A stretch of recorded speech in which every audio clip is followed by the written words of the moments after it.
Have you ever heard of the Minotaur, the creature that inhabits the mysterious corridors of a labyrinth in ancient Greece? Today, we'll dive into this fascinating legend, full of mystery, drama, and symbolism. But before we start, let me know in the comments, which mythological creature is your favorite? Could the Minotaur be one of them? Grab your coffee, put on your headphones, and join me because this story will captivate your imagination. The Minotaur is, without a doubt, one of the most iconic figures in Greek mythology.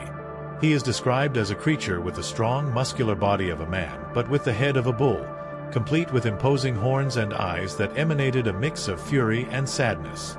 His presence inspired fear but also curiosity, as he was unique in the entire mythological world. The Minotaur's origin is as intriguing as his appearance. He was born from the union of Pasiphae, the wife of King Minos of Crete, and a white bull sent by the god Poseidon. According to the legend, this bull was meant to be sacrificed as an offering to the sea god, but Minos decided to keep it for its beauty. As punishment for this disobedience, Poseidon cast a curse, causing Pasiphae to fall in love with the animal, and from this unusual union, the Minotaur was born. From the moment of his birth, the Minotaur was considered an abomination by the Cretans. His true name was Asterion, but he became known as the Minotaur, which means Bull of Minos. The creature was isolated in the Labyrinth, a massive and intricate structure designed by the genius architect Daedalus at the request of King Minos. The Labyrinth of Crete was more than a prison. It was a masterpiece of engineering.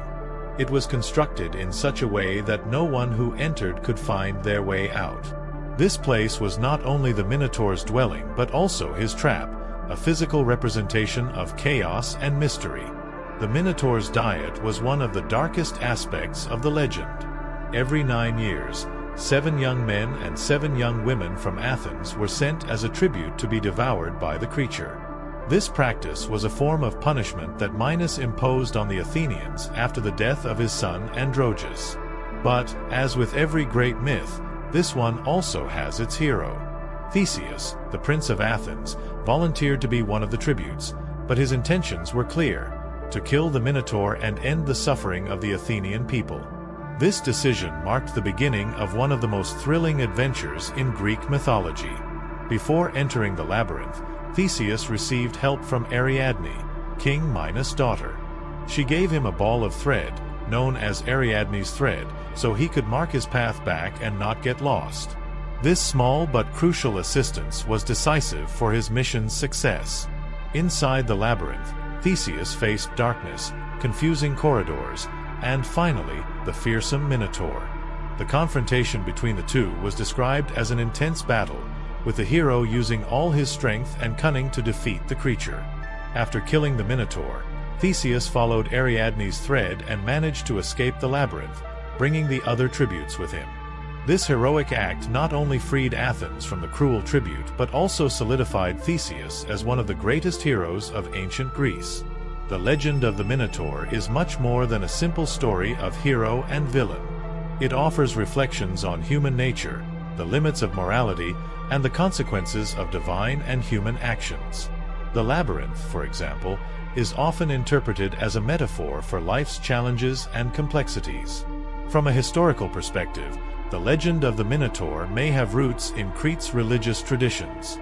The Cretans revered the bull as a symbol of strength and fertility, and the labyrinth could be an allusion to the palace of Knossos, with its countless rooms and corridors. Additionally, the bull appears in several other stories of Greek mythology, such as the myth of the Cretan bull, captured by Hercules in one of his 12 labors. This shows how deeply this animal resonated in the culture and spirituality of the time. The figure of the Minotaur has also been reinterpreted over the centuries.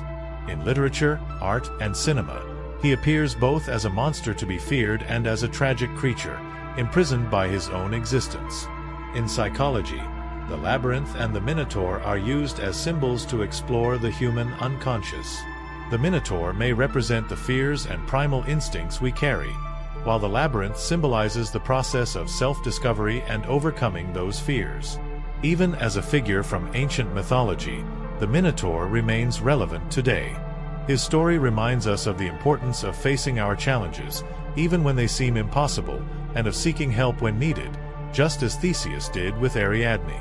The story of the Minotaur is a perfect example of how mythology can be both fascinating and educational. It allows us to understand more about the beliefs and values of ancient civilizations while offering lessons applicable to modern life. And what about you? What did you think of this story? Can you imagine what it would be like to face a creature as powerful and tragic as the Minotaur? Write in the comments how you would feel if you were in Theseus' place. Also, share your favorite myth or creature with me. Let's continue this conversation in the comments. Who knows, I might bring the story of your choice in a future video. If you enjoyed this content, don't forget to leave a like and share this video with friends who love mythology. It helps the channel grow and bring even more incredible stories to you. Finally, subscribe to the channel and turn on the notification bell so you won't miss any new videos. Every week I bring myths, legends, and curiosities that will surprise you. Thank you so much for watching, and I'll see you in the next video. See you soon.